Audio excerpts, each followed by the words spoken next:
जंग के मैदान में हार जीत हमेशा ही होती रहती है। दो अगर पहलवान मैदान में होंगे तो एक हारेगा और एक जीतेगा। और इसी कड़ी में ही आज राजनीति के अंदर एक बहुत बड़ा उछाल आया है और काफ़ी देर से चर्चा हो रही है कि कर्नाटक के अंदर कांग्रेस पार्टी की बहुत बड़ी जीत हुई है और सरकार बन चुकी है और पूरे देश के अंदर राजनीतिक में एक भूचाल आ गया है। अब हम इसी ही कांग्रेसियों पार्टी के जो हमारे कार्यकर्ता हैं उनमें खुशी है और कहीं ढोल बाजे बजा रहे हैं और नाच रहे हैं, गा रहे हैं। और हमारे साथ आज जिला हिसार मंडी आदमपुर के हमारे वरिष्ठ कांग्रेसी नेता भूपेंद्र जी कासनिया, अमरदीप जी टांडी और अन्य कार्यकर्ता उपस्थित हैं। और इनकी खुशी का तो फिर कहना ही क्या है। और इनके जो बयान हैं, खुशी के पैगाम हैं, वो उबल कर बाहर आ रहे हैं।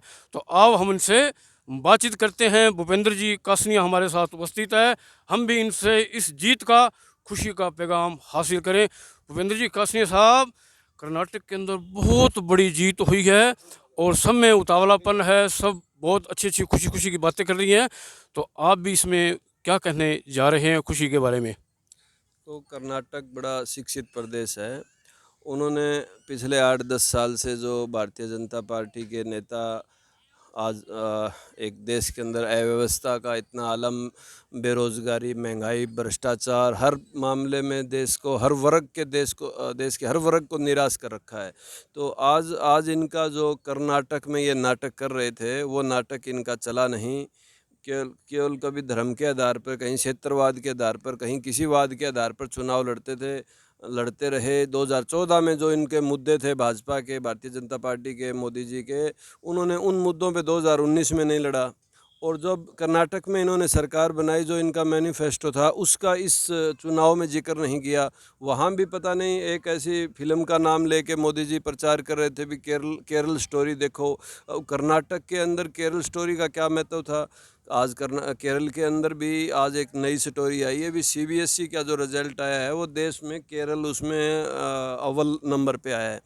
तो इस तरह की बातें करना एक लोगों के लिए जो मेन चीज़ है, मूलभूत विकास की बातें हैं, देश के विकास की बात है, उसकी बजाय देश को बांटने का, तोड़ने का जो काम कर रहे थे, वो कर्नाटक की जनता ने भारतीय जनता पार्टी को करारा जवाब दिया है। क्लीन स्वीप कांग्रेस पार्टी का पक्ष में मैंडेट दिया है। तो उसके लिए हम कर्नाटक की जनता के मतलब उनको बहुत बधाई देते हैं। तो उन्होंने बड़ा एक अच्छा पूरे देश को संदेश दिया है भी आप बदलाव करो। और दूसरी बात जहाँ अब राम के बाद उन्होंने हनुमान जी का नाम लिया, अब देवताओं के नाम लेके इस तरह ये राजनीति कर रहे हैं।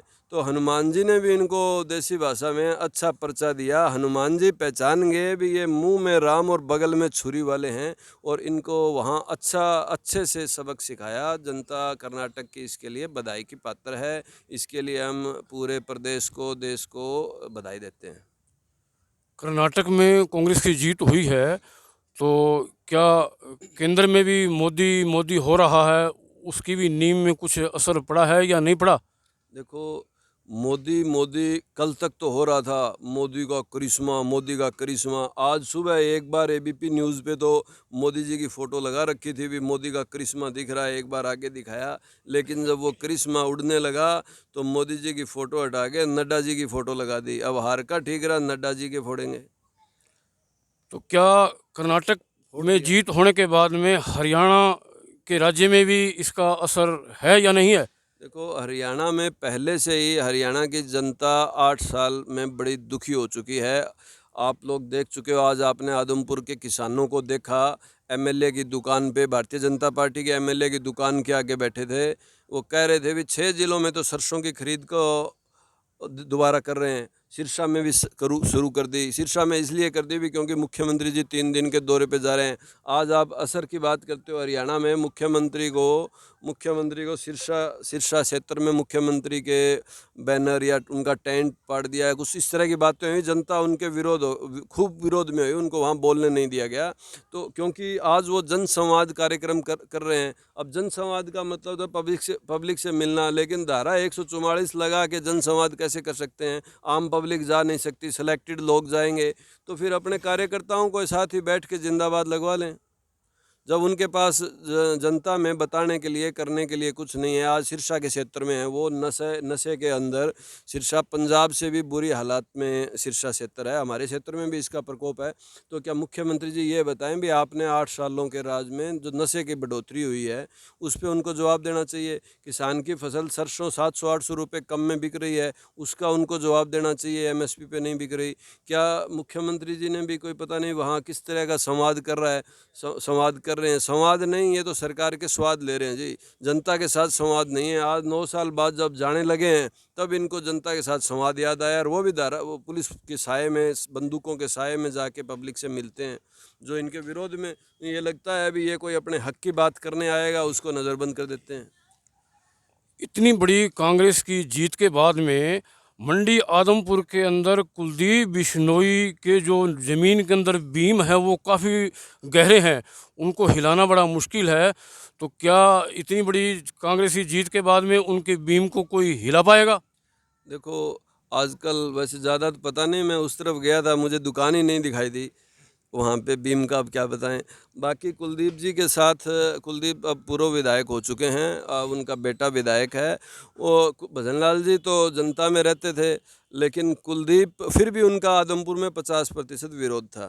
उन्होंने काम भी किए, अच्छी बात है, वो आज यहाँ नहीं है, हम उनकी कदर करते हैं। पर कुलदीप जी उनके 10 पैसे में नहीं है, और उनका कुलदीप जी का बेटा उनके 1 पैसे में नहीं है। जब जनता में आएंगे नहीं, आज किसान आगे ये कह रहे हैं भी आपकी सरकार में चलती नहीं क्या, भी आपके हल्के के लोग यहाँ सरसों बाहुल्य, सरसों की मतलब खड़ की फैक्ट्री, तेल फैक्ट्रियाँ लगी हुई हैं सरसों की, उन अच्छा काम है, किसानों के ने भी सरसों की बुआई यहाँ पे ज़्यादा होती है।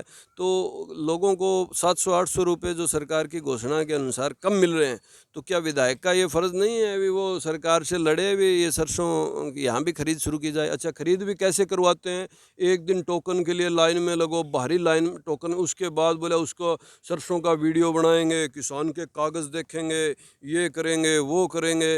अब आप किसान की फसल खरीद रहे हो या कोई सोना चांदी खरीद रहे हो? क्या क्या महत्व है इस चीज़ का, क्या क्या संदेश देना चाहते हो? इस सरकार से पूरे हरियाणा के लोग तंग हैं। हाँ, आदमपुर के जो इनके साथी कुलदीप जी के वर्कर हैं वो भी बड़े दुखी हैं। हम उनको रोज़ ट्वीट करते देखते हैं, अभी उनकी कभी सरसों नहीं खरीद रहे, कभी उनके गेहूं की लिफ्टिंग नहीं हो रही, रोज़ ट्वीट करते हैं वो, लेकिन उनके ट्वीटों का भी कोई समाधान नहीं है। बहुत बहुत धन्यवाद।